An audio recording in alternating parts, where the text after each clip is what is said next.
বাংলাদেশের আলেম ওলামা সুযোগ পেয়েছিল নিজের মতো দেশ গড়তে, কিন্তু বুঝলো না তারা, নিজ নিজ স্বার্থে নেমে গেল।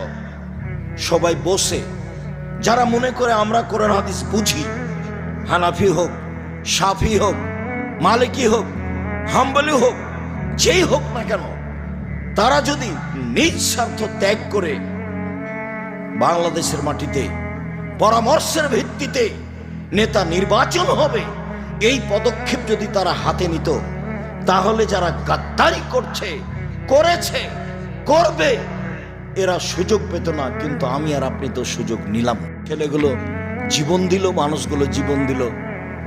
পানি লাগবে, পানি লাগবে, পানি লাগবে। সুযোগকে মাটির সাথে মিশিয়ে দিল।